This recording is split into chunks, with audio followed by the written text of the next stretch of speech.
Bonsoir, messieurs et dames. Toutes nos excuses pour ces complications au démarrage. Mais toujours est-il que restez bien installés puisque c'est bien parti pour ce JDS, le journal du dimanche au soir, qui aujourd'hui sera marqué par ces sujets. Effort de guerre. L'unité d'action syndicale UAS, pas favorable au prélèvement de 1% sur les salaires des travailleurs du privé et du public. La coalition des syndicats autonomes s'interrogeait déjà il y a une dizaine de jours sur la durée du prélèvement, son mécanisme et la gestion du fonds. Nous recevrons Koudougou Kaboré de la coalition des syndicats autonomes pour aborder ce sujet. Et puis 2631,3 milliards de francs CFA en recettes et 3235,9 milliards de francs CFA en dépenses. La loi de finances exercice 2023 a été adoptée. Les secteurs de la défense et de la sécurité passent de 20,27% de part du budget en 2022 à 28,42% en 2023. Quelle lecture sur les grandes lignes de ces prévisions de dépenses et de recettes? Éléments d'analyse et de réponse avec le CIFWeb, Centre d'information, de formation et d'études sur le budget. Et enfin sport, championnat national. On aura donc le point des dernières rencontres. Les joueurs de l'USO qui refusent de jouer leur match en deuxième division, les raisons. Et puis Salifou Diarasouba, auquel on va s'intéresser, très convoité, prêté 2 saisons au FC Saint-Gall par la SEC Mimouza, il revient, il reste condamné et plutôt très donc convoité. Les raisons, tout cela avec Claude Romba qui est le spécialiste au sport de ce journal du dimanche au soir. Nous allons donc commencer par une nouvelle, celle-là assez triste puisqu'elle est tombée ce matin, même si nous sommes jour de Noël. C'est Luc Marius Ibriga, enseignant de droit à la retraite, qui est décédé. Porté comme contrôleur d'État à la tête de la SULC, nommé par l'ancien président Yacouba Isaac Zida en 2014, il restera à la tête de l'institution de lutte contre la corruption près d'une décennie. L'on retiendra qu'il s'est beaucoup investi pour une opérationnalisation totale de la SULC, devenue en quelques années, il faut le préciser, un modèle en matière de lutte contre la corruption. Il faut rappeler que Luc Marius Ibriga a été au cœur de plusieurs combats démocratiques. Militant, on se rappelle, dans des organisations de la société civile comme le FOCAL, Forum des citoyens et citoyennes pour l'alternance, le FRC, Front de renforcement pour la citoyenneté et autres. Luc Marius Ibriga a fait partie des figures emblématiques dans les prises de décision contre notamment le 3e mandat de Blaise Compaoré en 2014. Ibriga fut aussi un enseignant de droit à l'université Joseph Kizerbo pendant 27 ans. Luc Marius Ibriga avait été admis à la retraite seulement en 2021. L'on savait qu'il était malade. Il tire donc sa révérence à 66 ans. Nos pensées donc à sa famille et beaucoup de courage aussi à toute cette famille de façon plus large burkinabé qui a connu l'homme et donc qui a cette sympathie et ce respect pour lui. Nous passons à une autre actualité. Hier, dans la nuit donc du 24 décembre, les fidèles chrétiens ont célébré la naissance de Jésus à la cathédrale de Ouagadougou. La messe a été célébrée par le cardinal Philippe Ouedraogo. Il a prêché et invoqué donc la paix pour le Burkina Faso. Il a également invité les fidèles chrétiens à être solidaires vis-à-vis des personnes vulnérables. Le reportage est signé Abdoul Rahim Nienye. La naissance du Christ célébrée ici à la cathédrale de Ouagadougou sous le signe de la paix, la réconciliation et le vivre ensemble. Au cours de cette liturgie présidée par l'archevêque métropolitain de Ouagadougou, les fidèles catholiques ont été invités à s'approprier le message de Noël. La Noël, qui est la naissance du Sauveur, symbolise l'amour de Dieu, donc une invite à l'amour des uns envers les autres. Gloire à Dieu au plus haut des cieux et paix sur la terre aux hommes qu'il aime. Donc ce message a été proclamé à la naissance même de Jésus à Bethléem par les anges. Et l'Église n'a de cesse de répéter cela à chaque messe, à chaque Eucharistie. Je vous donne la paix, je vous donne ma paix, je vous laisse ma paix. C'est la promesse même de Jésus, c'est le testament de Jésus, laissé aux disciples la paix. Alors nous exhortons les uns et les autres, surtout dans notre contexte que vous connaissez, que le Seigneur nous permette d'être des hommes de paix, des hommes et des femmes qui aiment la paix, des hommes et des femmes qui aiment faire la paix voulue par Dieu pour toute l'humanité. Au cours de cette célébration eucharistique marquée par des chants, louanges et invocations, le cardinal a invité au regard de la situation nationale à la sobriété et à la solidarité.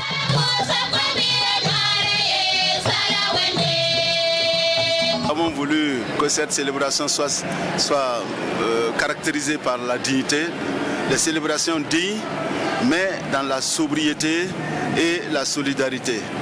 La sobriété et la solidarité par rapport à tous nos frères et sœurs, notamment les déplacés internes, les veufs, les orphelins et les veuves, et aussi tous les pauvres. Nous avons un devoir de solidarité, de compassion envers tout ce monde-là. C'est pour cela que nous avons voulu insister sur cette dimension et je remercie les uns et les autres pour leur attention et nous sollicitons vraiment qu'au niveau des paroisses, on fasse quelque chose dans le sens de la solidarité. Selon le cardinal, la paix est un don de Dieu, mais aussi le fruit des efforts des hommes. C'est pourquoi il a invité tous les Burkinabés, au-delà de leur appartenance religieuse, à être des acteurs de paix. Cette célébration de Noël a également servi d'occasion pour prier afin que par Noël, le Seigneur bénisse le Burkina Faso et accorde la stabilité et la paix. Nous quittons donc l'actualité de la Noël pour d'autres actualités et c'est dans une première rubrique, celle société.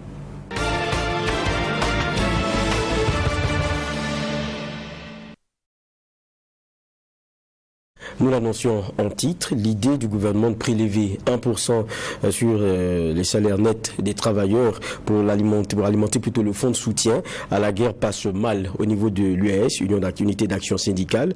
En conférence de presse jeudi dernier, l'UAS a indiqué qu'elle ne peut pas donner son accord pour la collecte de fonds à mettre à la disposition d'une armée qui, précise-t-il, dont la gestion des ressources est quotidiennement décriée.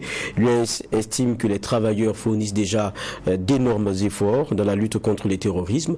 Le reportage est celui de Maxime Jean-Eudes de Bambara. L'UAS, Unité d'Action Syndicale, ne peut pas donner son aval pour la collecte de fonds à mettre à la disposition d'une armée dont la gestion des ressources est quotidiennement décriée et qui refuse l'audit de sa gestion financière. C'est ce qu'a déclaré l'Unité d'Action Syndicale à cette conférence de presse. Pour les conférenciers, une bonne gestion des ressources mises à la disposition des ministères en charge de la défense, de la sécurité, de l'Agence nationale de renseignement, ainsi qu'une lutte conséquente contre la corruption, l'impunité des crimes économiques, la fraude et l'évasion fiscale dispenseraient le gouvernement de solliciter des sacrifices supplémentaires aux couches populaires. Les délégués ont soutenu la position dégagée par les premiers responsables et l'ont même renforcée en relevant que, premièrement, le patriotisme de la majorité des travailleurs se manifeste déjà sous différentes formes et n'est pas lié à l'acceptation des prélèvements. 2. La vie chère frappe durement les travailleurs, mais ceux-ci prennent en compte le contexte de guerre, se sont gardés jusque-là d'avancer des revendications d'augmentation des salaires. En 3, pendant la période de la Covid-19, les travailleurs du privé ont été abandonnés à eux-mêmes. Et en 4, les travailleurs contribuent déjà à l'effort de guerre à travers l'UTS sur les primes et les indemnités. Des mesures annoncées par le gouvernement pour alimenter le fonds de soutien à la guerre l'on retient, entre autres. Première mesure, le lancement d'un appel à des contributions volontaires. Un prélèvement de 1% sur les salaires nets des travailleurs du public et du privé. Une taxe de 100 francs CFA sur les prix des boissons. Une taxe de 50 francs CFA sur le prix des gigas de connexion. Une taxe de 100 francs CFA sur le paquet de cigarettes. Une taxe de 100 francs CFA par kilogramme pour les parfums et produits cosmétiques. Une affectation de certaines ressources spécifiques de l'État et également une retenue de 5% sur les loyers des bâtiments loués par l'État. Une retenue de 25% sur la subvention accordée aux partis politiques. Pour le secrétaire général de la Confédération syndicale burkinabé, Guy-Olivier Ouedraogo, les travailleurs consentent sous diverses formes d'énormes sacrifices. Il faut donc éviter la solution de la facilité qui consiste à prélever sur les salaires de ces derniers. Vous regardez les pays voisins, la Côte d'Ivoire, le Togo et autres, face à l'inflation, qu'est-ce qui a été fait au Sénégal? Mais nous sommes restés. Nous n'avons fait aucune lutte active. C'est ceux qui sont là, qui la plupart même sont des chômeurs, des gens qui ne savent pas ce que c'est que salaire, où leur salaire c'est les enveloppes notamment données, qui occupent l'espace public et qui parlent. C'est là où on dit non, il n'y a pas de problème. Ils n'ont qu'à venir. S'ils étaient des travailleurs là, Ceux qui font ces commentaires-là n'allaient pas le faire. Pour un éventuel financement de l'effort de guerre, l'UAS propose entre autres au gouvernement de recouvrer les restes des créances dues par les entreprises à l'État, mais aussi celles dues par certaines personnalités publiques et les chèques impayés. Le montant de ces restes s'élève à 870 milliards au 30 juin 2022. Selon les conférenciers, le gouvernement pourrait trouver également les ressources dans les dossiers de mauvaise gestion, les dossiers de crimes économiques, le recouvrement de l'impôt sur les revenus, les déficits de paiement par les sociétés de téléphonie et les ressources dues par les sociétés minières. Selon l'estimation du gouvernement, les besoins de prise en charge des volontaires pour la défense de la patrie s'élèvent à 106 milliards de francs CFA. Et le gouvernement compte mobiliser 80 milliards de francs CFA. Retour sur ce plateau. On a eu donc sur la question du prélèvement des 1% sur les salaires des travailleurs pour alimenter le fonds de soutien à la guerre, le point de l'UAS et sa position. Nous sommes sur ce plateau avec Koudougou Kaboré. Il est le secrétaire général du SINAFEB, syndicat national des fonctionnaires de l'éducation du Burkina Faso. Bonsoir, merci d'être avec nous. Bonsoir Geoffroy, merci. C'est un plaisir de vous recevoir. En titre, je disais déjà que on avait d'abord une première réaction. C'est vrai que vous venez au nom du SINAFEB, mais on avait une première réaction, c'était des inquiétudes déjà, pour se poser la question de savoir comment est-ce que combien de temps ça va durer le prélèvement. Deuxièmement, vous demandiez clairement comment est-ce que aussi ça va quelle est la modalité d'abord de prélèvement et puis comment est-ce que ça va être géré. Bon, on a vu quelques éléments de réponse aussi qui ont été apportés depuis, mais pour débuter, déjà on a entendu l'UAS. Vous, quelle est votre posture sur ce que veut initier le gouvernement? D'accord, donc à notre niveau, nous devons d'abord préciser que nous sommes là au compte du SINAFEB, même si le SINAFEB est membre de la coalition syndicale que je respecte beaucoup, avec des secrétaires généraux dignes du Burkina.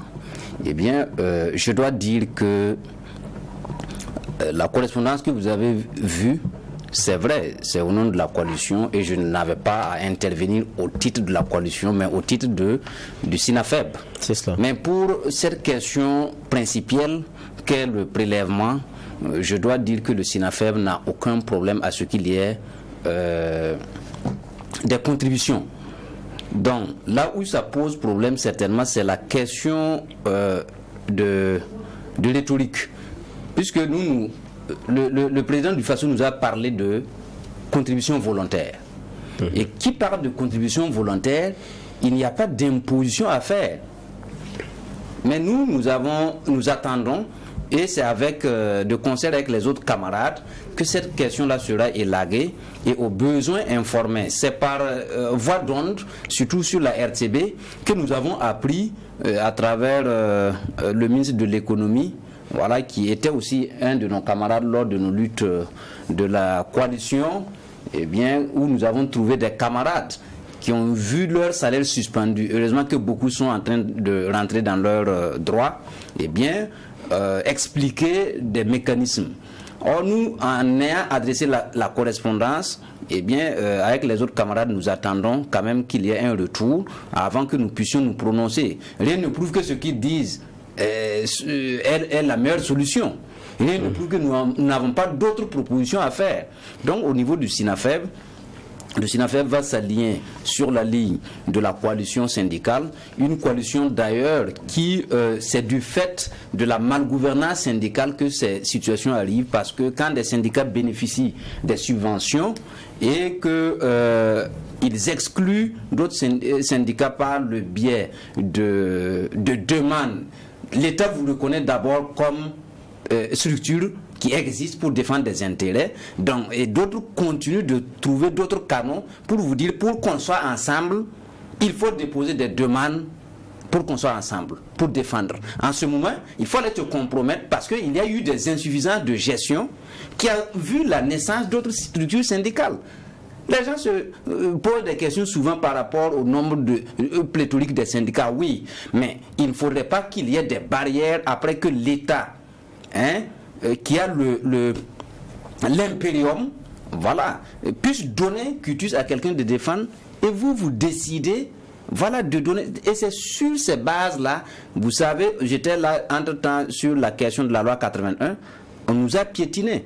Les 1% n'ont rien à voir, c'est-à-dire c'est très insuffisant par rapport à ce qu'ils nous ont brimé pendant des années, avec la loi 81, que nous attendons à ce que ce soit résolu. Mais ce n'est pas ça le débat. Nous, on attend le retour du gouvernement pour pouvoir voir au sein de notre structure, à savoir le SINAFEB, comment nous pouvons prendre comme position avec nos camarades au niveau de la coalition. C'est ça un peu le problème. D'accord. Et je pense que c'était le 14 que vous avez écrit. Je pense que la lettre que j'avais vue est datée du 14. Si. Du 14 décembre. Si. Pour poser les préalables. Mais il y a un ministre qui est quand même sorti sur une chaîne de télévision nationale pour aborder les points que vous mettiez sur la table, donnant des précisions. D'abord, sur la question de la durée, il dit... Ça va durer 2 ans, si j'ai bien lu, mais il a dit que le montant, comment dire cela, voilà, la loi prévoit d'arrêter donc les prélèvements si la raison qui a nécessité de coupure disparaît avant les 2 ans. C'est une précision qu'il envoie sur les délais. Je continue, même sur la question des estimations, il a parlé de 20 milliards, et il est même revenu aussi un peu sur la question de gestion. Il a parlé d'un comité d'hommes reconnus pour leur intégrité et leur probité qui auront donc la gestion du fonds pour la restauration de l'intégrité territoriale. Donc, c'est des éléments de réponse qui ont été donnés. Ou bien vous attendez forcément qu'on vous écrive aussi un courrier, ou qu'est-ce qu'il y a? Non, je dois dire que pour nous inviter, c'est par courrier. Et nous avons dit que sur la base, donc, la coalition voit qu'il faut une réponse pour pouvoir déterminer. Donc, mais moi, je vais toujours, parce que pour ne pas rentrer dans la question de la coalition, alors quand vous voyez l'historique, vous avez vu en 2020, nous nous sommes battus pour qu'on supprime l'UTS. Le général qui a la fonction publique, il sait de quoi je parle. Il n'y a pas ce qu'on n'a pas vu comme problème. Des camarades ont vu leur salaire suspendu, tout ça. Or, nous estimons qu'il doit imprimer un rythme qui doit permettre de ne pas laisser l'administration entre des dérives, c'est-à-dire dans des dérives. Parce que quand vous regardez, alors, le prélèvement de l'UTS a commencé au moment où le pays avait des problèmes. Et quand ces problèmes sont arrivés, il a fallu, parce que l'État a notre salaire entre ses mains, on se permet de prélever comme on veut. Non. Nous pouvons contribuer comme les autres. Et en ce moment, le patriotisme là, c'est comme ça qu'il faut cultiver le patriotisme. Quand vous imposez pour prélever, ça pose un problème. Mais personne... je vous écoute, vous parlez d'imposition. Oui. Quand on regarde aussi, au départ, il y en a qui avaient pensé que c'est une décision qui a été prise, mais ils ont précisé que c'était une proposition.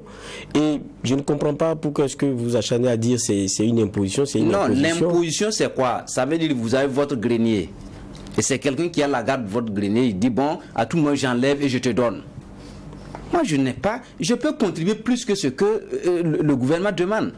Nous demandons à ce qu'on nous revienne en retour par rapport à la correspondance et nous allons agir. Mais je dis que des éléments de réponse ont été apportés quand on regarde par exemple le passage du ministre Aboubakar Nakanabou sur la chaîne publique, qui est la voix aussi, quoi qu'on dise, du maître, qui est son canal. Il est venu, il a apporté des réponses point par point sur les questions qui ont été posées, c'est vrai, fut-elle par la coalition des syndicats autonomes. Oui. Mais est-ce qu'il faut envoyer un courrier à chacun d'entre vous qui avait écrit? Est-ce que vous êtes les seuls? Je pense qu'on a aussi à un moment donné où ce dont on parle, c'est un État qui est dans une réalité difficile. Est-ce qu'on va aller dans des débats de ce type-là? Monsieur Geoffroy, je ne vous coupe pas, parce que la question de la défense de notre pays là, c'est la première des priorités pour nous. Sans État, nous ne sommes rien. Mais il ne faudrait pas qu'on fasse croire à la population que les syndicats ont une position de nature à entraver ce qui est prévu. C'est ça aussi. À tout moment, on nous jette en pâture. Nous nous sommes dit que nous avons la chance que ça soit un gouvernement qui n'est pas un gouvernement de politiciens. Si ça aurait été des politiciens, nous aurons nos yeux pour pleurer. Ça a été le cas par rapport à la question de l'UTS sur les indemnités. On ne s'assoit pas comme ça, on prend un texte et on dit, on nous a rencontré chacun des deux pôles en tant que structure. Nous avons dit, on va aller nous concerter et puis vous revenir. En revenant, nous voulons des informations complémentaires pour faire d'autres propositions. Le pays n'est pas uniquement centré sur les salaires des gens. Mais les informations, ce que je dis, c'est que les informations complémentaires, vous les avez eues avec la sortie des ministres. Maintenant, non. Quand vous dites que vous attendez qu'on ait une réponse encore écrite parce que vous avez envoyé un courrier, bon. Oui, mais vous savez, dans une question de regroupement, il faut tenir compte des principes du regroupement. Donc, ce qui a été donné sur les antennes de la RTB, c'est pour toute l'opinion. C'est pour tous les Burkinabés. Comme vous. Mais il y a des gens qui ont été invités. Nous, on a été invités. Si on a été invités, et on veut d'abord des informations, au moins qu'on ait c'est-à-dire l'aimabilité de nous respecter aussi, pour nous revenir. Sinon, comme ça, c'est comme si c'était de la négligence. Tout à l'heure, l'UAS a été, chacun a son point de vue, hein, mais l'UAS a argumenté sur sa position. Pour l'UAS, il n'est pas besoin d'y aller parce qu'il y a des niches. Ailleurs, quand ces niches-là seront trouvées, ou bien quand on aura montré la clarté de la gestion, en ce moment-là, peut-être qu'on pourra parler d'autre chose. Mais alors qu'on est dans un besoin qui est pressant, quand je rappelle le propos du ministre, lorsqu'il affirmait que le recours aux contributions des travailleurs permet de mobiliser rapidement les ressources nécessaires, déjà, notamment la prise en charge de 50 000 VDP. Déjà, ce que je dois vous rassurer, c'était même pas au gouvernement de nous dire de contribuer. Nous savions que nous étions dans une disposition d'apporter nos contributions, dans la mesure où nous avons des camarades qui ont leur village déguerpi. Et nous contribuons. Donc, c'était à nous de nous organiser même pour faire cette contribution. Mais comme l'idée vient du premier responsable, rappelez-vous que le Premier ministre, lors de son adresse à l'Assemblée, la déclaration de politique au niveau de l'Assemblée, il a dit que le président du FASO va s'occuper de la question sécuritaire et lui, il va s'occuper de la question administrative. Bon, je sais que vous êtes enseignant, vous voulez que je termine vos phrases. Donc, par conséquent, il se trouve que la question sécuritaire est prioritaire pour nous. Évidemment. Mais nous avons aussi, mais si on disait à tous les Burkinabés de payer chaque mois 1000 francs, on verra. Mais vous avez vu, il y a eu un développement à un moment donné où des commerçants même ont eu à dire que c'est leurs taxes là qui payent nos salaires. C'est faux. Comment ils payent même leurs employés? Comment ils payent leurs employés? Ça pose un véritable problème. Et il faut qu'on quitte dans ces aspects de vouloir stigmatiser les fonctionnaires quand il est question d'intérêt national. Voilà. Quand les gens pensent qu'ils sont plus patriotiques que nous, c'est pas évident. Depuis 1960, on paye là. En 2020, l'UTS on coupe là. Ça fait la deuxième recette du pays, avec 134 milliards. Ce sont les travailleurs qui payent. Donc, il y a d'autres personnes même qui vont contourner. Quand vous prenez le privé, au niveau du privé, surtout au niveau de l'éducation où nous sommes, nos camarades triment même au niveau des écoles. À tout moment, ils sont témoins. Je suis à l'inspection du travail avec eux. À l'inspection du travail, au tribunal du travail. Tout simplement parce que les gens ne sont pas honnêtes. Ils ne sont pas immatriculés. Beaucoup n'ont pas été déclarés à la CNSS. Ça pose un problème. Ça, c'est un autre débat. Voilà. Ce que je suis en train de dire, oui, c'est qu'aujourd'hui, quand on entend aussi, il y a un autre son de cloche de certains Burkinabés qui regardent, vous avez l'impression que le syndicat, on veut le jeter en pâture. Oui. Mais c'est une proposition qui a été faite. Vous avez vos postures, maintenant vous les assumez. Pourquoi est-ce qu'on vous jette en pâture? Ou bien vous êtes gêné de la posture que vous avez parce que vous avez l'impression qu'on la lit autrement? Non, c'est pas comme ça. Ce que vous dites, c'est pas comme ça. C'est pas parce que tu as mon argent entre tes mains qu'à tout moment, tu peux dire j'enlève ça pour faire ça avant de te donner. Non, ça ne marche pas. Et la question du patriotisme là, ça se vit. Ça ne s'impose pas. Ça se vit. Je fais parce que c'est mon pays. J'aime mon pays, je contribue pour mon pays. On ne peut pas commencer à dire, bon, on va prendre une loi pour pouvoir ponctionner. Les mots aussi ont dit, laisse ma main là. Il ne faut pas laisser attraper. On peut contribuer autrement, mais pas en ponctionnant directement sur nos bulletins de paie. C'est un peu ça aussi. Au niveau du SINAFEB, c'est notre façon de voir. Mais avec la coalition, on verra comment il faut poser le problème de façon concrète. Comme vous parlez au nom du SINAFEB, l'UAS a été clair. Pour nous, allez voir, il y a des niches, ils les ont même indiquées. Vous, quelle solution vous proposez? Quelle solution vous proposez? Parce qu'aujourd'hui, on est dans une situation où tout le monde est obligé de mettre la main. Pas tout le monde est obligé de contribuer. Qu'est-ce que vous proposez? Pour nous, sur le plan de la contribution, nous sommes partants. Ça, il ne faut pas qu'on se flatte. Il ne faut pas dire l'UAS dit ceci. Il y a des problèmes antérieurs, mais quand des situations urgentes arrivent, il faut parer à ça avant de voir autre chose. Il est possible que le gouvernement crée peut-être une commission spéciale pour appuyer ces passifs-là qui sont des niches d'argent. Hein? Quand vous regardez l'évolution même du budget, il y a des mairies qui se ferment. Il y a des gendarmeries qui se ferment. Il y a des commissariats qui se ferment. L'effort, c'est-à-dire que le financement de ces... L'effort de fonctionnement de ces structures-là. Et on continue de voir l'évolution. Entre 2022 et 2023, le budget, ça fait une évolution de 282 milliards. Pendant que des structures se ferment. Mais bon, là, peut-être vous versez dans un autre domaine. Oui. Et un économiste vous dira que peut-être les zones où ça se ferme, ce n'est pas l'annulation de personnes, mais c'est plutôt la transformation en personnes à prendre en charge. Ce qui induit autre chose. Donc je vais vous dire que là, vous allez sur un autre terrain. Je reviens encore sur les propositions qui devraient être peut-être parce que quand on a une situation qui est compliquée et qui est complexe, le plus important, c'est pas la bagarre de chiffonnier. C'est comment on trouve une solution. On a besoin d'argent urgemment. Comment on fait? Vous partez sur la base d'argent. Nous, on n'est pas contre une contribution. Ça, vous l'avez répété plusieurs fois. Non, il faut que vous sachiez, au niveau du SINAFEB, nous ne sommes jamais contre une contribution. C'est le mécanisme que nous voulons. La manière de prélever, nous voulons. Il ne faut plus qu'on fasse et après on est là en train de parler. De 1960 à 2020, il y a combien d'années qui se sont écoulés? Donc aujourd'hui encore ça commence comme ça, mais ça aussi a commencé avec Marc Garango. Donc aujourd'hui ça commence comme ça et après on va dire il refuse de payer des impôts. Ce qui est dangereux. Il faut qu'on évite de se faire ponctionner sur le salaire plutôt. Voilà. Maintenant, ce que vous êtes en train de dire, quand on dit d'armer la population, c'est pour assassiner. Nos VDP déjà sont des gens, s'ils sont encadrés, on peut mieux les maîtriser. Et c'est ça, armer la population. Vous ne pouvez pas armer tout le monde comme ça. C'est pour ça le recrutement de 50 000 VDP. Oui, mais ce qui est demandé pour le fond, c'est justement pour pouvoir s'occuper d'eux. Mais ce que vous dites là, dans ces déclarations, on a parlé d'armer la population. C'est très dangereux. Bon, là, on n'est pas à ce débat. En tout cas, non, mais le débat est là. Vous parlez de proposition. Nous ne sommes pas d'accord parce que nous sommes déjà dans une situation où c'est pas simple. Vous armez toute la population. Est-ce que vous avez la confiance de X ou de Y par rapport à l'usage de l'arme qu'il en fera?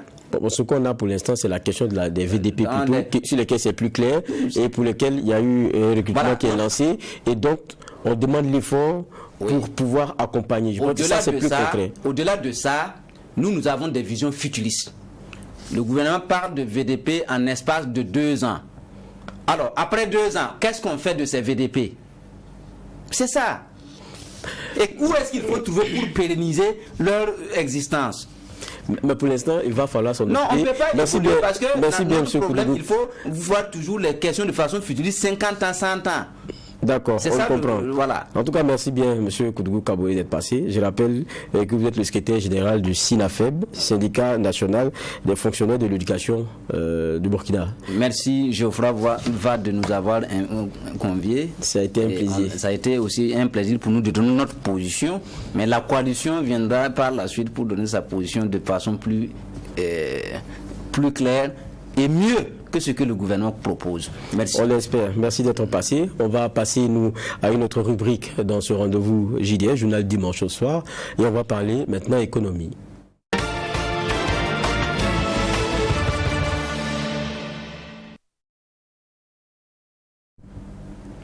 Nous l'annoncions aussi en titre, les députés de l'Assemblée législative de transition ont à l'unanimité adopté la loi de finances exercice 2023. Et ce qu'on peut retenir, c'est que le budget 2023 s'élève à 2631,3 milliards de francs CFA en recettes, 3235,9 milliards de francs CFA en dépenses. Donc le gap, il est de 604,7 milliards de francs CFA.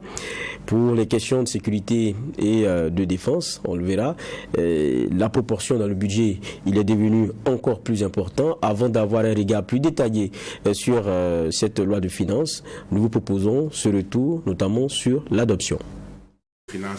Cette séance plénière a certes été laborieuse, mais elle aura permis au gouvernement de disposer d'une loi de finances pour l'exécution du budget de l'État exercice 2023. Ce sont au total plus d'une centaine d'articles du projet de loi qui ont été examinés et adoptés par l'Assemblée législative de transition. Le gouvernement dispose désormais de moyens pour mettre en œuvre sa politique économique et sociale conformément aux priorités de la transition. Le projet de budget 2023, comme l'a indiqué le rapport général de la Comfib, s'établit à 2631 milliards en recettes et à 3236 milliards en dépenses. Les prévisions des recettes ordinaires se chiffrent à 2348 milliards en 2023 contre 2010 milliards en 2022. Soit un accroissement de 338 milliards en valeur nominale et 16,8% en valeur relative. Elles sont constituées essentiellement des recettes fiscales qui représentent 89,8% du total en 2023. Les recettes ordinaires, elles, représentent 89,2% du budget de l'État en 2023 contre 85,6% en 2022. Les recettes extraordinaires, elles, connaissent une baisse de 55,6 milliards, soit 16,4%, puisqu'elles se chiffrent à 283,5 milliards de francs CFA contre 339,1 milliards de francs CFA en 2022. Au niveau des prévisions des dépenses, l'on note un accroissement de 10,9%. La prédominance des dépenses ordinaires dans le budget 2023 s'explique essentiellement par l'évolution des dépenses de personnel passées de 950 milliards en 2021 à 1012 milliards en 2022 et 1097 milliards en 2023. Leur part relative par rapport aux dépenses budgétaires totales est de 33,9% en 2023 contre 34,7% en 2022 et 35,8% en 2021. Elles absorbent 46,7% des ressources propres du budget de l'État en 2023 contre 50,3% en 2022. Rapportées aux recettes fiscales, les dépenses de personnel représentent 52% en 2023 contre 57,4% en 2022. Le domaine humanitaire prend 2,1% de ce budget, le secteur du développement rural 5%, la santé 11,5%. Ce budget fait la part belle au secteur de la défense et de la sécurité ainsi qu'à celui de l'éducation.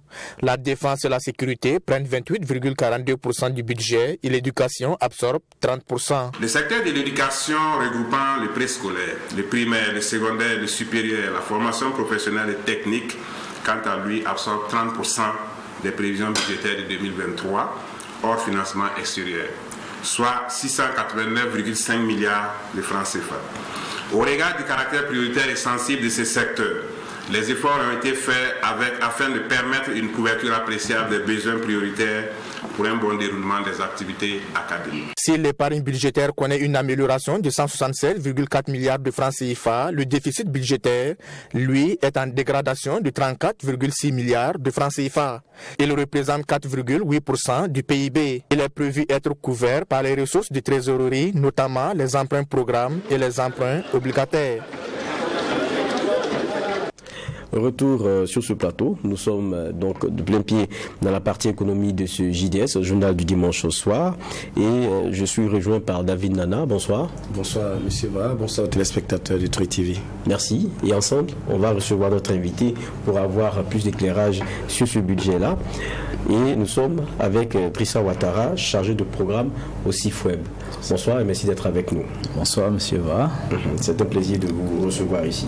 Le CIFWeb qu'on a très souvent pour nous éclairer et on vous remercie pour cela sur ces questions-là.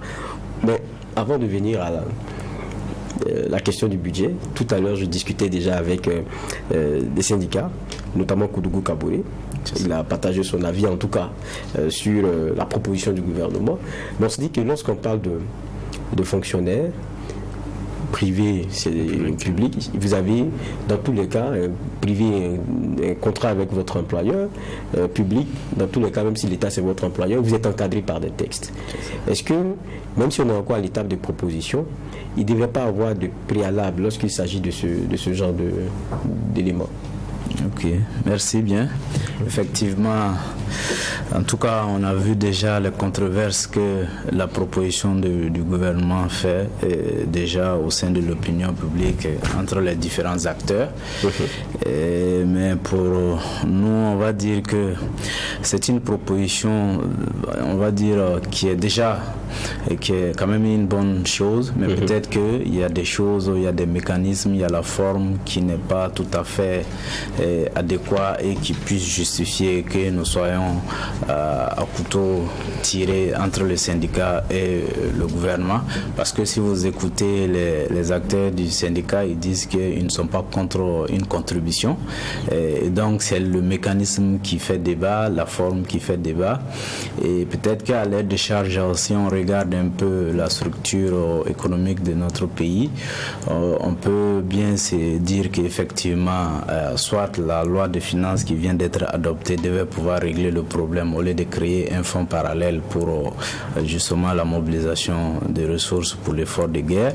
C'est-à-dire, en ce moment, on avait la possibilité de faire en sorte que on améliore un peu les taxes sur les produits de luxe tels que les bières et ainsi de suite, donc qui puissent venir bonifier un peu les recettes publiques de l'État et faire en sorte que justement cette question d'insécurité puisse totalement être prise en charge au niveau du budget. Mais aussi, lorsque nous regardons sur l'angle d'équité ou de justice sociale, on peut bien se dire, bon, on a une économie suffisamment informelle, et ce caractère informel ne veut pas forcément dire que tous ceux qui y sont forcément des gens vulnérables.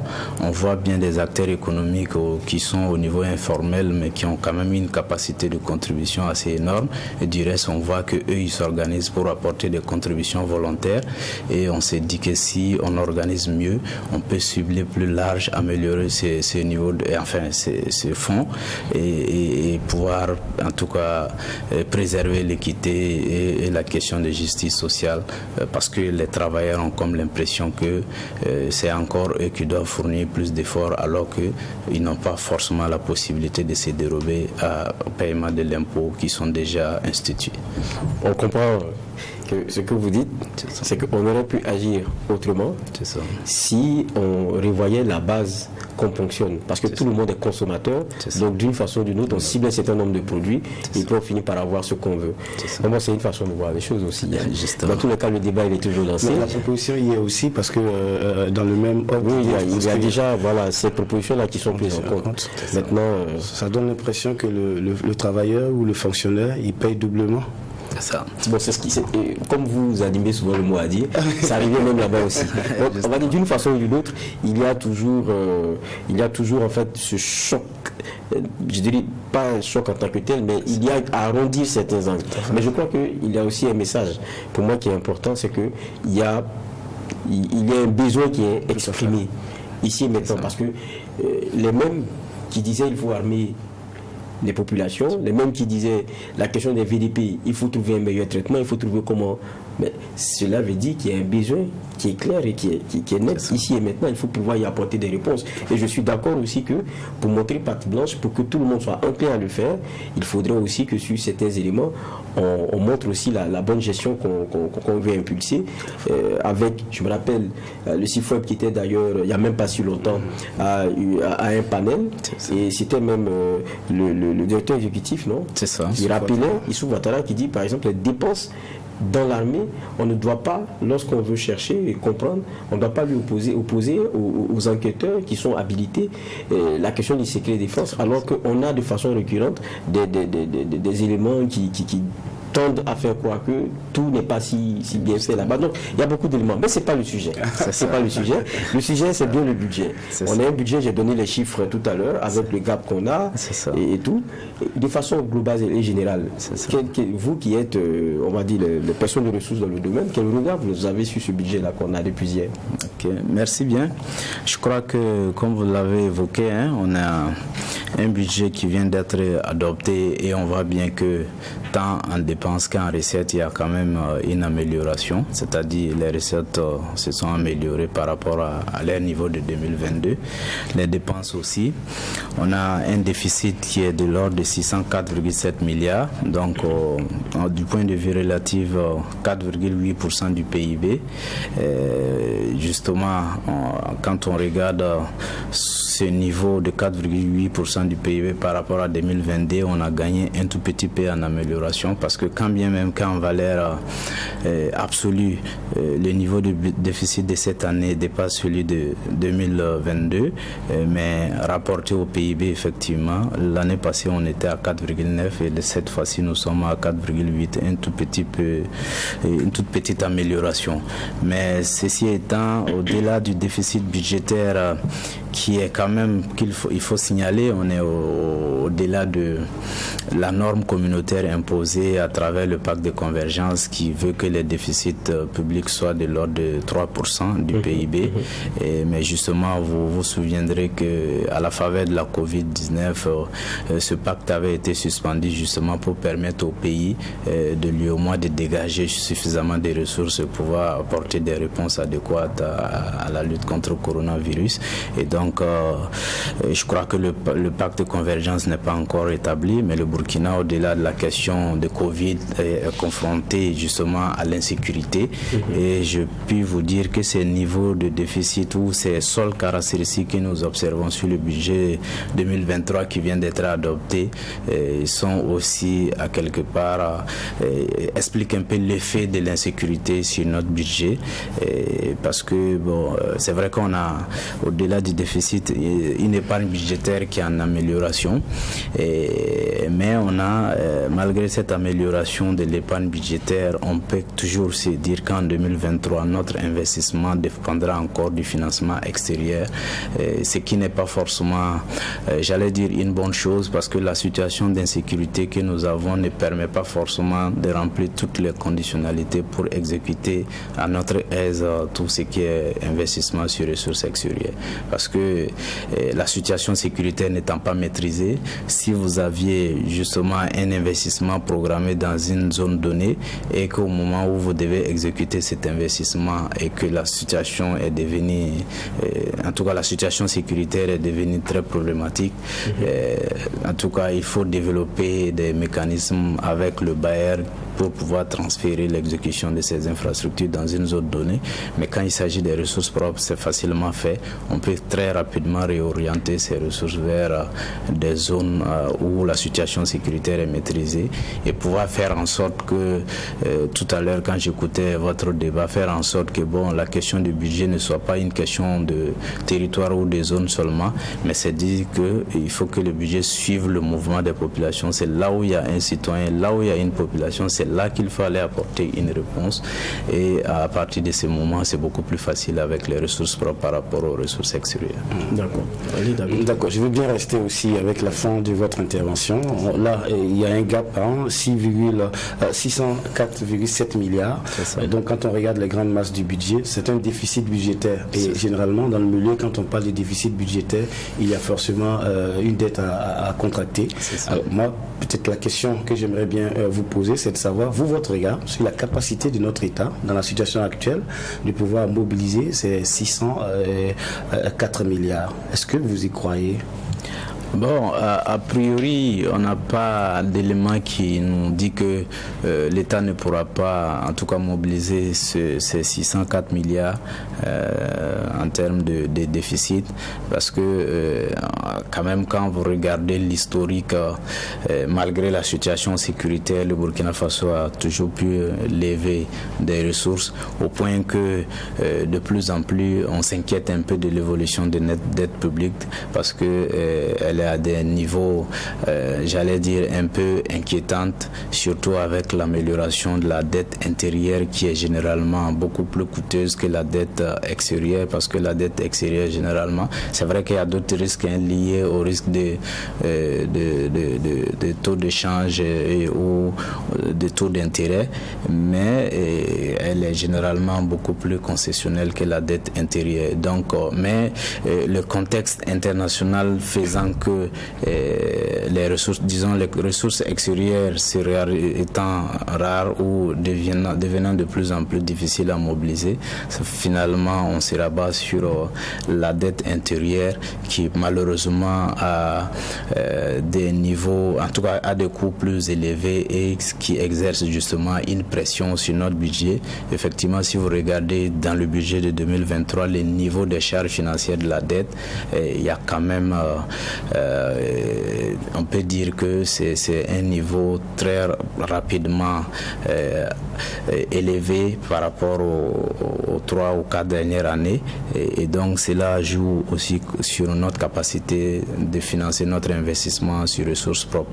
Mais de façon globale, je peux dire qu'on n'a pas véritablement pour le moment des soucis à mobiliser en tout cas ces niveaux de déficit. Peut-être que le défi pour nous va résider dans la qualité justement des initiatives à financer avec cette dette, pour ne pas compromettre justement pour ne pas renforcer davantage la vulnérabilité de notre économie, quand on sait que des niveaux de dette souvent élevés peuvent compromettre même les niveaux de croissance et amener justement à des mauvaises prises en charge des secteurs sociaux. Et pour le contexte du Burkina, vous savez que ce soit au niveau de la santé, que ce soit au niveau de l'éducation, de l'eau et l'assainissement, on a toujours des secteurs fragiles et qu'on a toujours besoin que l'État puisse continuer toujours d'apporter des réponses publiques. Et donc, on doit être véritablement prudent avec les niveaux d'endettement pour ne pas être confronté justement à des mesures d'austérité, justement pour rétablir les questions d'équilibre budgétaire et macroéconomique. Pourtant, le ministre, lui, il a parlé d'emprunt programme et puis emprunt obligataire pour pouvoir combler ce gap-là. C'est ça. Et ça pourra aller? Ça pourra aller? Oui, à mon avis, ils ont l'habitude. Je crois que récemment, ils ont déjà lancé un emprunt obligataire pour mobiliser autour de 500 et quelques milliards. Et je crois qu'on n'a pas, en tout cas, comme c'est une dette intérieure, forcément, donc on n'a pas véritablement de soucis, j'allais dire. Peut-être que les niveaux de sécurité en train de se dégrader, on pourrait se dire peut-être qu'à un moment donné ça peut entacher justement la capacité de mobilisation ou la capacité pour l'État d'élever ses ressources, mais pour le moment je crois que quand même il y a une adhésion au niveau des... C'est vrai qu'il y a fait la guerre, mais en même temps aussi il faut vivre. Et quand on regarde, il y a la part du budget là en termes de ressources propres qui est alloué à l'investissement, je pense que c'est 690 milliards en gros. Quand on regarde, on parle de notre économie, elle est d'abord celle de l'agriculture. On sait que pour cultiver, il faut bien maîtriser et avoir accès à son champ. Et là, ça commence à devenir une vraie difficulté. Et on voit cet investissement-là. L'argent n'aime pas le bureaucratie, c'est une façon de caricaturer, mais il faut quand même vivre pendant la guerre. Est-ce que quand on regarde ce budget avec la part qui est dévolue sous ressources propres, ça peut permettre au moins d'être assez résilient? On ne va pas demander il faut être réaliste aussi. Est-ce que c'est dans une mesure qui soit quand même acceptable? Oui, peut-être qu'il faut encore approfondir l'analyse, parce que nous avons estimé dans une analyse que nous avons conduite aussi que de plus en plus l'insécurité commence à être le principal facteur de vulnérabilité de notre économie. Quand vous regardez l'impact de l'insécurité sur la production agricole, on a l'abandon des zones de production du fait de l'insécurité. On a aussi l'arrêt des de production dans certaines mines, et on a même des difficultés à investir dans certaines zones. L'investissement public, même l'investissement privé, on n'arrive plus à le dérouler tranquillement sur tout le territoire du Burkina Faso. Donc sans investissement, sans production agricole et autres, ajouté au phénomène naturel de sécheresse ou en tout cas des défis climatiques que nous avons, cela fait que quand même la construction de la résilience de l'économie du Burkina Faso doit se faire en cohérence justement avec la réponse au niveau sécuritaire. Et si nous estimons aussi que l'insécurité que nous vivons aujourd'hui est d'abord une crise du développement, et comment justement apporter une réponse à l'insécurité par des solutions de développement, mais j'estime que nous sommes arrivés à un niveau d'insécurité où il va être difficile pour nous de dérouler un programme de développement qui puisse se mettre dans une dynamique de relèvement socio-économique du pays sans tenir compte de la dimension sécuritaire qui est quand même très j'allais dire difficile aujourd'hui. Donc finalement sans développement, on a pour effet l'insécurité, mais l'insécurité nous empêche de dérouler les solutions de développement. Donc il faut véritablement une approche beaucoup plus globale et suffisamment intégrée, et justement le budget devait pouvoir permettre justement de répondre à cette façon de voir les choses. D'accord, David. D'accord. Justement, l'efficacité de ce budget-là, on se rappelle très souvent le reproche qui est fait à notre budget, c'est une part assez importante dans la prise en charge du personnel. J'ai quelques chiffres pour cette année. Le ministre, il estime que les dépenses ordinaires dans le budget sont justifiées justement toujours par les charges du personnel. On est passé de 950 milliards en 2021 à 1012 milliards en 2022, puis à 1097 milliards pour 2023. Toutefois, il relativise, pour faire donc la relativité, ça absorbe seulement 46,7% contre 50,3% l'année 2022. Alors, est-ce que, au regard de cela, en prenant en compte, n'est-ce pas, cette part assez importante dans les années passées pour la charge du personnel, on peut estimer que ce budget-là aurait une certaine efficacité? C'est ça. Peut-être que déjà, pour analyser un peu les propos du ministre, il veut déjà dire qu'ils sont dans une logique de maîtrise des dépenses de personnel. Il dit que quand bien même qu'en valeur absolue, il y a une amélioration, mais rapporté aux ressources propres, on voit qu'il y a quand même une sorte de gain de quelques points par rapport à leur niveau de l'année passée, par exemple.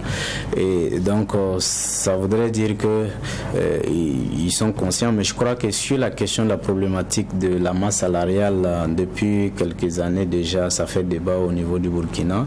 On est même allé à envisager des solutions telles que la remise à plat, sauf qu'on n'a pas pu dérouler la solution ou implémenter la solution. Mais le plus important dans cette logique, c'est de dire on est au Burkina Faso, il y a un certain nombre de réalités. Je prends par exemple le niveau de la masse salariale en lien avec un certain nombre de secteurs sociaux tels que l'éducation, la santé. Vous voyez que si vous investissez dans le domaine de l'éducation, c'est-à-dire par la réalisation, la construction d'infrastructures scolaires, vous devez forcément mettre un enseignant. Donc au même moment, nous cherchons à améliorer l'investissement, mais il y a des investissements qui vous obligent à augmenter votre charge de fonctionnement. Parce que la construction d'une école demande à ce que vous placez un enseignant pour qu'il puisse offrir ce service. Donc, la présence de l'enseignant seul ne suffit pas pour garantir une éducation. Le bâtiment à lui seul ne suffit pas non plus. Donc, il faut qu'il y ait un fonctionnement et un investissement qui puisse créer les conditions d'un service public au niveau de l'éducation. Donc, vu dans ce sens, on peut justement se dire, oui, les niveaux de masse salariale peuvent se justifier aisément. Peut-être que le défi, c'est de communiquer davantage de la part du gouvernement pour que nous puissions comprendre justement que les niveaux de masse salariale sont adéquats. Mais il y a un autre défi, comme on le dit, nous sommes, en tout cas, nous pensons que nous n'avons pas le niveau optimal de mobilisation des recettes actuellement. Donc de sorte que malgré qu'il y a cette réalité, le fait qu'en investissant dans certains secteurs sociaux, on est aussi contraint d'améliorer le fonctionnement ou les salaires pour pouvoir offrir les services qu'il faut, mais on est aussi dans une logique de dire qu'il y a aussi des points d'amélioration au niveau de la mobilisation des recettes, de sorte que le ratio masse salariale sur ressources propres puisse être dans des proportions assez importantes. Et parce que théoriquement, si vous avez un budget consacré pratiquement au fonctionnement et que vous n'avez pas de marge pour investir, le citoyen, je dis bien le citoyen lambda, aura comme l'impression que son effort fiscal est fait pour entretenir seulement les fonctionnaires. Parce que c'est quand il va voir une route goudronnée qui passe devant chez lui, et il va sentir l'action de l'État à travers son effort, ou quand il va voir qu'il a moins de temps à parcourir pour accéder à une école de qualité, c'est en ce moment qu'il estime qu'il est en train de bénéficier les fruits de son effort qu'il a consenti au nom du principe qu'il faut réunir les ressources de manière collective pour aborder ou pour résoudre les problèmes que individuellement on ne pourrait pas résoudre. Donc finalement, si on n'a pas résolu justement la question de la mobilisation des ressources, et je pense bien qu'on gagnerait à mettre beaucoup l'accent sur ces possibilités. On n'est pas à notre potentiel fiscal. Je crois qu'il y a beaucoup d'arguments qui peuvent être déroulés dans ce sens, qui prouvent que même la question des dépenses fiscales qui sont comme une dépense qui vient baisser, qui viennent diminuer les recettes publiques, mais on peut se dire c'est vrai qu'elles sont importantes, c'est vrai qu'elles servent pour la promotion de l'investissement, c'est vrai qu'elles servent justement à améliorer le pouvoir d'achat de certains ménages vulnérables, c'est vrai ça sert à renforcer la coopération internationale, mais il faut rationaliser parce que les besoins de financer ou de faire face à l'urgence, surtout imposée par l'insécurité, et il y a quand même nécessité de revoir notre stratégie ou nos mécanismes de mobilisation des ressources, non seulement pour pouvoir faire face aux nouveaux besoins imposés par la situation sécuritaire, mais pour pouvoir être dans un cadre budgétaire équilibré et qui puisse permettre justement de construire ou à même de booster la croissance et par ricochet le développement. Je me permets une dernière question pour moi, une dernière question aussi pour vous. La dernière question pour moi, c'est que quand on regarde ce budget-là, on a dit budget de guerre, donc on comprend défense-sécurité, mobilise déjà 28,2% du budget, mais celui qui est au-dessus, c'est celui de l'éducation, 30%. C'est ça. Pour vous, comment on peut l'interpréter? Moi déjà, j'ai un problème avec la question, l'analyse sectorielle qu'on est en train de faire actuellement. Pour moi, il faut être dans une logique plus globale. D'accord. Comment on exécute un budget de l'éducation même à 30% si on n'a pas résolu la question sécuritaire. Parce que c'est là tout l'enjeu, c'est là tous les défis à mon avis. Mais l'autre problème qui est vraiment, vraiment fondamental, à mon avis ou à mon sens, c'est que pendant longtemps, on a augmenté le budget de la sécurité et de la défense. On n'a pas eu le résultat. Je dis bien parce qu'on n'a pas une situation sur ce qu'on a pu acquérir. Je ne parle même pas de résultats en matière de récupération des territoires perdus.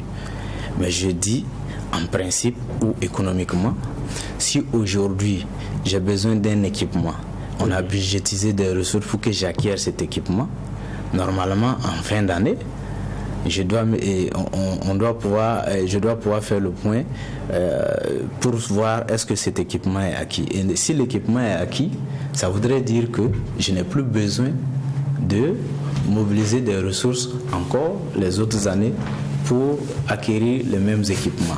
Donc finalement c'est comme si on continue d'améliorer les ressources au niveau du secteur de la sécurité de défense sans savoir véritablement qu'est-ce que on a dans le patrimoine, c'est-à-dire le matériel là, on ne le voit pas. Et donc, ça pose un problème fondamental de gouvernance au niveau de la sécurité-défense, où j'estime que si on n'observe pas un certain nombre de principes de bonne gouvernance dans ce secteur, on aura beau augmenter le budget de la sécurité et de la défense, mais il faut qu'à un moment donné, on sache que si X matériel a été payé aujourd'hui, c'est les besoins nouveaux que nous devons regarder. Mais tant qu'on n'a pas une situation exacte de ce qui est dans le patrimoine déjà acquis avec les ressources mobilisées au cours des 5 dernières années ou les 7 dernières années avec le phénomène sécuritaire, on va continuer d'améliorer les ressources, mais on ne peut pas garantir forcément un résultat parce qu'on a tous l'impression qu'il y a des perditions à quelque part à des niveaux donnés. Et nous, on a fait une analyse justement pour juger de l'efficacité du budget de la sécurité-défense. Effectivement, on s'est rendu compte que les budgets au niveau des ministères de la sécurité et de la défense augmentent, mais les ressources consacrées à la fonction de défense, parce que c'est une manière de lier les dépenses à l'objectif socio-économique. Pour caricaturer, je voudrais dire que on peut bien avoir des dépenses budgétaires au niveau du ministère de la Défense qui augmentent. Peut-être que c'est pour payer des climatiseurs, ce n'est pas forcément pour... Donc il y a une mauvaise allocation. Voilà, parce que quand il y a un grand écart entre les ressources du ministère et les ressources consacrées à la fonction de défense qui est leur mission ou leur raison d'être, quand il y a un grand écart, ça voudrait dire qu'il y a quand même un problème de budgétisation et qu'il faut interroger. Mais malheureusement, c'est un secteur fermé et on ne peut pas rentrer à l'intérieur pour questionner où se trouvent les défis. Soit c'est dans la budgétisation, soit c'est la déperdition des ressources. Ou alors ça voudrait dire qu'on n'a même pas encore maîtrisé, on n'a pas un diagnostic clair qui nous permet de dire c'est en faisant ça, on pourrait gagner tel résultat, tel résultat, tel résultat. On vous sait très regardant par rapport au budget, en témoignent vos différents rapports que vous publiez régulièrement. J'imagine que vous n'avez pas encore forcément pris connaissance de tout ce que pourrait avoir ce budget en termes de contenu. Mais ce que je veux savoir, est-ce que très prochainement avec vous, on aura la chance d'avoir un rapport qui analyse ce budget-là et qui nous dit réellement votre regard? Oui, forcément. Et nous, on est le CIFOEP, c'est le Centre d'information, de formation et d'études sur le budget. Donc notre matière de base, c'est le budget. Et donc, nous allons forcément analyser encore ce budget qui vient d'être adopté, mais nous focaliser justement pour faire une analyse qui puisse permettre de donner d'autres informations et permettre que nous puissions contribuer efficacement à la surveillance ou à la mise en œuvre de ce budget. Parce que je suis convaincu que la structure actuelle du budget tel que voté, avec certes une priorité sur la sécurité défense, mais aussi avec l'éducation et la santé, mais dans la logique où on n'a pas une maîtrise totale, on n'a pas une maîtrise totale de la situation sécuritaire et donc il faudrait surveiller. Peut-être qu'à l'exécution, on pourrait aboutir à véritablement une mutation ou une modification justement de cette structure actuelle. Et nous avons besoin de suivre de près justement l'exécution pour informer en temps opportun tous les acteurs intéressés par la question budgétaire. Merci bien Drissa Ouattara d'être passé sur ce plateau. Ça a été un véritable bonheur d'échanger avec vous et à mieux comprendre donc les éléments de ce budget-là. Je rappelle que vous êtes chargé de programme au CIFOEP, Centre d'information, de formation et d'études sur le budget. Merci d'être passé. Merci. Merci aussi à David Nana d'être resté avec moi pour cette partie économie. C'est nous qui vous disons merci. D'accord. Et le JDS, il s'achève avec la dernière des rubriques, c'est celle sport.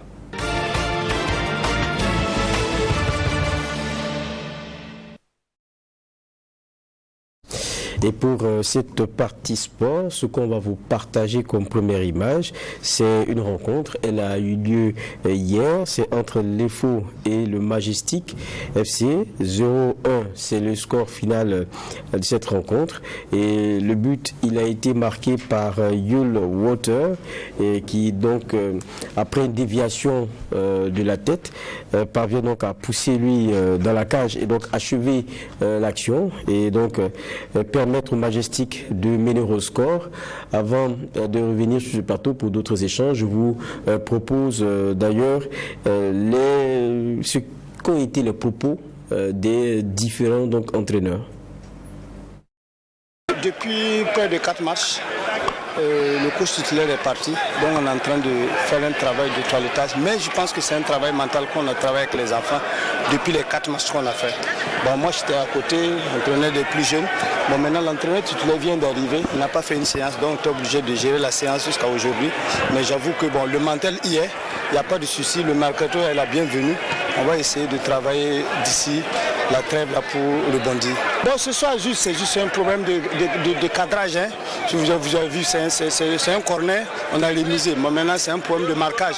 Donc, je pense que ce match-là, le match nul, on pouvait l'avoir. Bon, mais vu, il n'y a pas de souci. On se remet au travail, on va faire le vide dans la tête et puis revenir sur de bonnes bases. Non, je pense que je peux dire que la première mi-temps qui a fait la différence, parce qu'en première mi-temps on était plus enthousiaste. En deuxième mi-temps, il faut rentrer avec de meilleurs arguments. Donc on a pratiquement fait jeu égal, sinon même à des moments ils ont eu des temps forts par rapport à nous. Mais je pense que c'est en première mi-temps qu'on avait le jeu. Bon, certainement que si on avait marqué 2 buts, plus personne n'allait crier au scandale. Mais on a marqué un seul but, on termine par ça. Mais c'est le championnat. C'est toujours bon de prendre une victoire pour aller à la trêve. Je pense qu'on va bien se reposer et puis se préparer pour la phase de retour qui sera dans peu de temps. Retour sur ce plateau, je suis rejoint par Claude Doromba. Bonsoir. Bonsoir Geoffroy. En tout cas, joyeux Noël à vous. Ah merci. Joyeux Noël à vous aussi. Moi aussi on oublie souvent. Ah d'accord. Ben, voilà. D'accord. On a vu tout à l'heure donc Majestic. La rencontre Majestic, je retrouve mes fiches faux. Voilà, 1-0. 1-0 pour Majestic. Voilà pour Majestic. Et Yul Walter, oui. Voilà, Walter, il est gagné. Non, il est burkinabé, lui. Ah bon. Yul Walter, oui. Il faut dire qu'il fait partie donc de ces attaquants burkinabés, des jeunes attaquants burkinabés qui sont à ses côtés et que aujourd'hui, je pense qu'il peut taper même à la porte des étalons A parce que c'est un buteur. Pour moi, personnellement, dans le championnat, peut-être que cette année, il n'est pas forcément bien loti ou en tout cas, il n'est pas. Mais c'est un joueur qui regorge beaucoup de talent. C'est un joueur qui, personnellement, moi, je mise beaucoup. Je sais que dans les années à venir, il va avoir des lauriers au Burkinabé. D'accord. On peut avoir d'autres points parce qu'on a fait juste le match EFO Majestic. Tout à fait. Il faut dire que lors donc, de cette 15e et dernière journée de la phase aller, on a eu donc les résultats suivants. C'est l'Union sportive des forces armées qui a chuté face à l'AS Sonabel qui retrouve le sourire 1-0. La SEC de Koudougou a pris le meilleur sur ses propres installations face à Raimo FC 2-0. Donc la SEC qui est restée intraitable sur ses installations. Royal donc de mon cher ami Barreau n'a pas pu faire grand chose devant donc l'AS Douane qui nettoie tout sur son passage. 1-0, but donc de Michel Batiobo. Du côté donc c'est Salitas qui s'impose face à l'AS Police et enfonce un peu plus les policiers dans les profondeurs du classement. 1-0. Le RCK a pris le meilleur sur Real du Faso par la plus petite marque 1-0 également.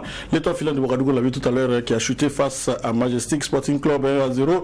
Le Vitesse FC qui maintient la cadence et qui s'impose face à la SFB 1-0. L'Assoy Enega a été battu par le Racing Club de Bobo Dioulasso ici à Ouagadougou par le score de 1-0. Au terme donc de cette phase, c'est l'équipe de l'AS Douane qui caracole en tête de ce face au foot avec 35 points et aucune défaite enregistrée par les poulains de Kamou Malo, suivi par Vitesse FC qui a 27 points. Salitas pointe à la 3e place avec 26 points, tout comme le SCK qui est 4e avec 26 points également. La SEC de Koudougou est 5e avec 24 points. Voilà donc les 5 majeurs de notre face au foot. Et ceux qui sont dans la zone de relégation, c'est le Real du Faso qui a 12 points et l'AS Police qui a 4 points. Il faut dire que voilà, la trêve est prévue.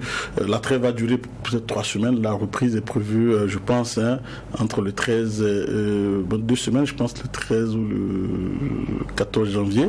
Dans tous les cas, la reprise, il va falloir batailler dur pour l'AS Police s'il veut se maintenir dans l'élite du football burkinabé, tout comme l'équipe du Real du Faso, même si son entraîneur a fait une sortie qui a été beaucoup relayée dans la presse, une sortie fracassante en disant que lui, le championnat ne rapporte que 12 millions de francs CFA. alors que quand vous vendez un ou deux joueurs, vous gagnez plus. Donc lui, son objectif, c'est pas de rester en première division, mais c'est de produire des joueurs. Et même s'il va en deuxième division, ce n'est pas forcément une situation difficile. Ça fait un peu grincer les dents parce que quand on est compétiteur, on veut forcément rester dans l'élite. Il ne suffit pas de vendre les joueurs, mais également aussi de montrer qu'on est capable de pouvoir jouer dans l'élite du football burkinabé. C'est aussi ça aussi l'intérêt donc de ce championnat. Je pense qu'il a été mal inspiré Webouanga avec cette sortie assez fracassante. Cela dit, il touche du doigt aussi un autre problème qui est donc évidemment les récompenses au niveau donc du Faso Foot qui sont véritablement très faibles. Ça aussi c'est une réalité. Le champion du Burkina n'a que 12 millions 500 francs, 12 millions 500 000 francs CFA. Je pense que c'est assez faible, il faut le dire, pour un championnat qui se veut d'élite, alors que pour maintenir les joueurs dans un certain, je dirais, pour pouvoir même gérer une équipe pour toute la saison, vous n'avez pas moins de 30 à 40 millions de francs CFA.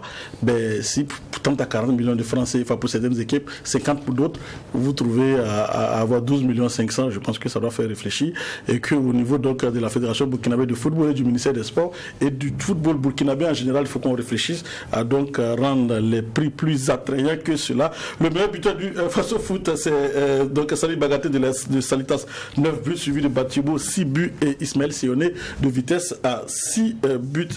Batibo 7 buts et Sionné qui a 6 buts. Voilà, pour être complet sur ce championnat. Peut-être qu'on parlera aussi de D2. Oui, on parlera de D2. C'est une bonne tradition d'ailleurs, parce que lui, il est dans son réalisme.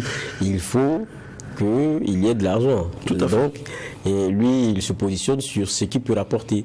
Et en même temps, ça révèle beaucoup de choses. Oui, mais en même temps, ça dénote beaucoup de choses. Ce dont on va aborder aujourd'hui, ce qu'on va aborder là maintenant, des joueurs qui décident de ne pas jouer un match. C'est des deux. Tout à fait. Pourquoi? Parce qu'ils ne sont pas payés. Tout à fait, c'est l'Union sportive de Ouagadougou, l'USO, qui a refusé de se rendre du côté donc de Zignaré lors de cette 11e journée de la poule A, en 2e division, pour y affronter Tema Boquin. Eh bien, les jeunes de l'Arlé ont refusé tout simplement de rentrer dans le bus, et conséquence, donc l'USO a été battu par forfait évidemment, par Tema Boquin 3-0. Il faut dire que ça laisse entrevoir un gros malaise du côté de l'Union sportive de Ouagadougou, parce que ce n'est pas, la grève des joueurs n'a pas commencé maintenant. Je pense que à plusieurs menaces, les joueurs n'ont pas, les dirigeants n'ont pas obtempéré, et cette fois-ci les joueurs ont décidé de passer à l'acte et ne pas se présenter, donc pour ne pas monter dans le bus pour faire le voyage du côté de Zignaré, et donc conséquence c'est un forfait. Le malaise est assez profond du côté donc de l'USO, qui traîne plusieurs mois d'arriérés de salaire. Et ce n'est pas que l'USO, il faut dire qu'il y a plusieurs équipes burkinabées actuellement qui sont dans cet état de fait. On a parlé de l'Étoffe, la fois dernière on parlait de l'Étoffe de Ouagadougou, de l'As Fayinega, qui sont quand même les grands clubs de ce Faso Foot là, ou en tout cas des clubs emblématiques. Et si ça touche même ces clubs emblématiques, c'est pour dire qu'il y a plusieurs équipes, en tout cas dans ce Faso Foot, où les joueurs traînent des arrêts de salaire qui vont de 2 à 4 mois d'arrêt de salaire. Je pense que c'est assez déplorable ce qui se passe. Maintenant, je pense également qu'on peut analyser d'une autre façon, parce que les joueurs aussi doivent comprendre que, à mon avis, ça n'engage que moi. À mon avis, je ne pense pas que ce soit la meilleure façon donc de protester, même si on traîne des arrêts de salaire, parce qu'un joueur ne pas jouer, c'est assez grave quand même. Et donc, mais également. Oui, mais Claude, tu dis cela, mais on l'a abordé déjà ici plusieurs fois. Des joueurs menacés de ne pas aller jouer, mais après ils ont mis un peu d'eau dans leur vin, ils sont partis. Mais là, quand vous avez aussi quelquefois des présidents de club, des responsables qui sont là, qui regardent, qui se disent que vous n'allez pas franchir cette étape-là, voyant cela comme un Rubicon, mais à un moment donné, il faut donner un message. Mais je ne pense pas que ça puisse résoudre. Ça n'a pas été la bonne formule. Quand les joueurs refusent de sortir à l'entraînement, mais là, quels sont les joueurs refusent, non, mais là, c'est non, mais il faut aussi rappeler les joueurs à leur. Vous refusez de sortir à l'entraînement, vous refusez de jouer un match. C'est vrai, on dit ventre affamé n'a point d'oreille. Il est évident que vous devez être payé. Mais aussi, il faut tenir compte de la réalité aussi. Mais quelles peuvent être les conséquences déjà pour le club Vous pensez qu'en faisant cette grève-là, on n'allait pas jouer, ça peut résoudre le problème? Je ne pense pas. Je pense qu'il faut aussi savoir raison garder, ne pas franchir le Rubicon. Mais ne pas aller jouer un match pour un footballeur, je pense que c'est assez grave. Je pense qu'il y a des façons il y a plusieurs façons de porter les revendications. Pourquoi ne pas saisir la fédération, ou en tout cas, c'est vrai qu'au niveau donc, du football, on refuse de saisir les instances judiciaires, mais on aurait pu saisir donc la commission juridique de la fédération burkinabé de football pour qu'on puisse résoudre ce problème-là. Et refuser de jouer, refuser de sortir à l'entraînement, je pense que pour un joueur, ce n'est pas la meilleure façon de poser les revendications. Voilà, je pense aujourd'hui vous perdez 3-0, même si on vous donne votre argent que vous revenez, mais c'est déjà 3-0. Comment on fait? Parce que 2 fois forfait, vous descendez en 3e division. Voilà, donc je pense qu'il faut éviter cela. Il faut éviter donc d'aller jusqu'à l'extrême et ne pas... Je pense que pour un joueur de football, la grève peut se faire autrement. La grève ne doit pas se faire au détriment donc, de ne pas aller s'entraîner. La grève ne doit pas se faire au détriment de ne pas le jouer. Voilà, parce qu'au-delà de ça, vous perdez tout. Donc pour moi, il est évident que les dirigeants ont leur part de responsabilité, mais je pense que les joueurs n'auraient pas dû aller jusqu'à ce niveau. Voilà, ne pas jouer, c'est vraiment un cas d'indiscipline avéré. Et là, je pense qu'on a atteint un point de non-retour. Maintenant, les dirigeants de l'Union sportive de Ouagadougou doivent se reprendre, et même la Fédération burkinabé de football. On a vu une circulaire de la Fédération qui a appelé les équipes à pouvoir donc... je pense justifier la première partie de la subvention de 7,5 millions qui a été versée pour les équipes de première division par rapport donc à ce que les directives de la FIFA qui demandent à ce qu'on puisse justifier et que on n'arrive pas à justifier. Voilà, ça pose un gros problème, c'est un malaise qui est là. Et aujourd'hui, il va falloir que la fédération tape du point sur la table, en tout cas secoue donc le cocotier pour pouvoir ramener les choses. Quelqu'un a fait une belle analyse, ou en tout cas a fait des propositions. Aujourd'hui, il va falloir aller vers des cahiers de charges, aller vers des budgets. Si vous n'avez pas ce budget, vous ne pouvez pas aller en première division. Et ainsi de suite. Sinon, les équipes qui ne peuvent pas assurer le minimum d'au moins 8 mois de salaire ne doivent même pas pouvoir prétendre à jouer au football sans subvention. Voilà, je pense également qu'aujourd'hui, le football est devenu un vrai business. Si des équipes comme Salitas, Raimo et d'autres arrivent à vendre des joueurs et à vivre de cela, il en faut aussi pour les autres équipes, parce que le RCK par exemple a vendu des joueurs cette année, a vendu son entraîneur est parti, Draman Kambou est parti, donc c'est quand même une manne financière qui doit pouvoir rentrer dans les caisses du club. Donc à partir de ce moment, on ne peut pas me dire parce que je crois que le championnat rapporte peu et qu'on ne va pas le faire. Je pense en tout cas, on suivra cette actualité et on espère que des justes milieux seront trouvés. Dernière actualité que nous abordons, c'est Salifou Djerasouba. Et d'abord, quand on regarde, c'est celui de l'ASEC, c'est bien ça? L'ASEC Moussa, il avait été prêté à FC Sénégal. Il a fait 2 saisons. Je pense qu'il a joué tant avec l'équipe première qu'avec la réserve. Tout à fait. Il est brillant. Il est revenu. Il avait fait une CAN avec nous, c'est bien ça? Avec une CAN junior. Du côté donc de Maradi, je pense, avec Séraphin Dargani. Et là, je pense que du côté de la Côte d'Ivoire, on est en train de vouloir nous le choper.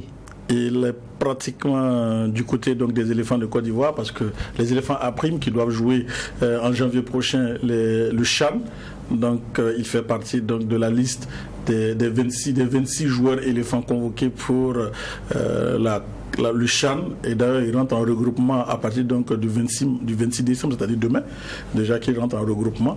Et ce qui est étonnant, c'est que Salifou Djerasouba est un jeune prodige burkinabé dont on dit beaucoup de bien, et on l'a vu du côté donc de Maradi, même si la CAN n'a pas été une forte réussite, tout comme avec Abdou Fissal Tapsoba donc de la SEC Mimosa. On a vu en tout cas c'est des jeunes pousses qui sont donc des valeurs sûres pour l'avenir du football burkinabé. Le voir partir comme ça du côté donc des éléphants de Côte d'Ivoire, je pense que ça pose un problème. Mais pour quelqu'un qui a joué une CAN, est-ce que avec le Burkina Faso, ça ne devrait pas... Dans les petites catégories. Voilà. Donc là, ça ne coince pas. Non, ça ne coince pas parce que les règlements de la FIFA ont été assouplis pour permettre à un joueur, évidemment, à partir d'un certain moment, de pouvoir faire le choix, ou en tout cas, jusqu'à ses 21 ans, de pouvoir faire le choix.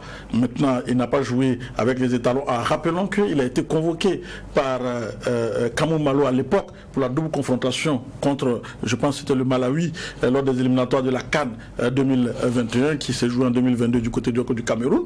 Voilà, il a été convoqué. Ça prouve que c'est une valeur sûre. C'est un joueur aujourd'hui qui est important pour les étalons du Burkina dans l'avenir. Parce que vous savez, un milieu de terrain, aujourd'hui, quand vous regardez l'équipe du Burkina, le milieu de terrain est de gros chantiers de cette équipe burkinabé. Et si on veut prétendre, évidemment, donc se projeter même vers la Coupe du Monde 2026, on a besoin de toutes nos forces. Et là, vous voyez ce jeune prodige dont on dit beaucoup de bien, quand vous essayez de checker un peu sur Internet et autres, vous voyez que la cote du joueur est assez élevée. Tout le monde dit que c'est une valeur sûre. On voit que c'est un talent et que c'est une valeur sûre. Aujourd'hui, la SEC Mimosa met pression, les Ivoiriens mettent la pression pour que le joueur joue pour la Côte d'Ivoire. Pendant ce temps que fait le Burkina, je pense qu'on a mal ici. Si les Ivoiriens nous chopent ce garçon, je dirais que ce serait vraiment un camouflé pour la football. Dans ce cas de figure, il y a toujours deux éléments. Dans ce cas de figure, il y a deux éléments. Il y a, c'est vrai, la dynamique de venir vers lui. Et puis, vous savez, l'autre question, jouer pour une nation, il y a d'autres critères qui entrent en ligne de compte chez le joueur lui-même. Il y a des fibres qu'on ne peut pas, on ne peut pas faire vibrer outre mesure si lui-même, de la part. Je veux dire que s'il a envie de rester, s'il a envie de venir. S'il a joué, aujourd'hui, quand vous savez qu'en football, il y a aussi la pression des dirigeants. Voilà, il est en Côte d'Ivoire, il joue. Qu'est-ce que le Burkina fait pour le rassurer, pour lui dire effectivement, tu es un jeune, tu as l'avenir de notre chambre, de notre coupe, de notre équipe nationale. Voilà le projet que nous avons pour toi. Nous sommes là, nous nous projetons aujourd'hui. C'est pour cela que je dis qu'il faut aller vers des projets. Nous nous projetons aujourd'hui sur la Coupe du Monde 2026. Aujourd'hui, vous regardez les étalons qui, donc, depuis un certain temps, caracolent au niveau donc, de la 10e place africaine. Au niveau africain, on est en 10 et 9, 10, voilà. Et le Burkina ne fait que progresser. Donc, c'est dire que 2026, c'est 9 pays africains qui auront droit donc, de jouer cette Coupe du Monde. Donc, le Burkina Faso a un challenge bien pour pouvoir jouer. Alors que le gros chantier du Burkina aujourd'hui, ça reste le milieu. Voilà. Pourquoi ne pas le rassurer dans cette diplomatie sportive? Pourquoi il est venu, il a joué ici, il a été convoqué chez les A. Il ne peut pas être convoqué chez les A et que du jour au lendemain, les Ivoiriens nous le chopent. Pendant que la fédération reste amorphe. Je pense également aussi qu'il faut rassurer le joueur. Il faut le mettre dans des conditions de telle sorte qu'il puisse évidemment dire, et je vous le dis, depuis que cette affaire a éclaté, depuis que les éléphants l'ont appelé, qu'est-ce que la fédération a fait? Rien du tout.